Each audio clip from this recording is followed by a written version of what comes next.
అర్జున్ ప్రసాద్ బాధగా సుభద్రతో ఇలా అంటూ ఉంటాడు కన్నీళ్లు పెట్టుకుంటూ.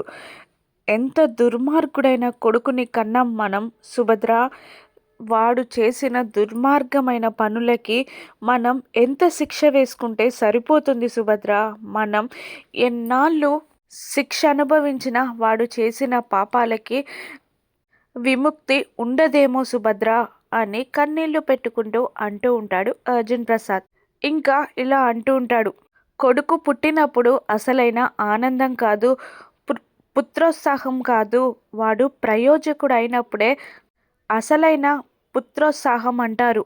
కానీ వాడు మనకి పుట్టెడు బాధని మాత్రమే మిగిల్చాడు అని అర్జున్ బాధగా సుభద్రతో అంటూ ఉండగా గుమ్మం బయటి నుండి ఆ మాటలన్నీ వింటున్న అహల్య గౌతమ్ గారి గురించి వీళ్ళు తప్పుగా మాట్లాడుకోకూడదు అనుకోకూడదు అని అంటూ లోపలికి అడుగు వేస్తూ ఉంటుంది. మెట్లపై నిలబడి ఆ మాటలన్నీ విన్న గౌతమ్ కూడా బాధపడుతూ ఉంటాడు.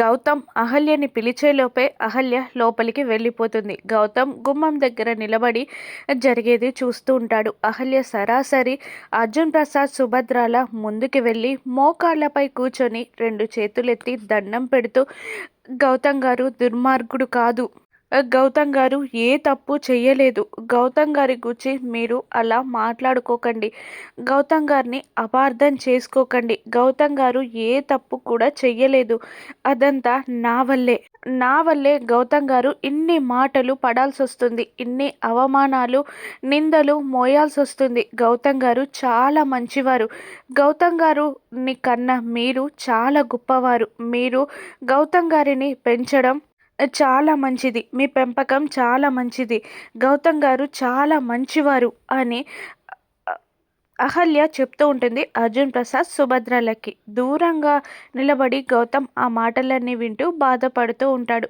అహల్యని అర్జున్ ప్రసాద్ సుభద్రలు క్షమించి మళ్ళీ దగ్గరికి తీసుకుంటారా? రాను ఎపిసోడ్స్లో చూద్దాం. Thank you for watching.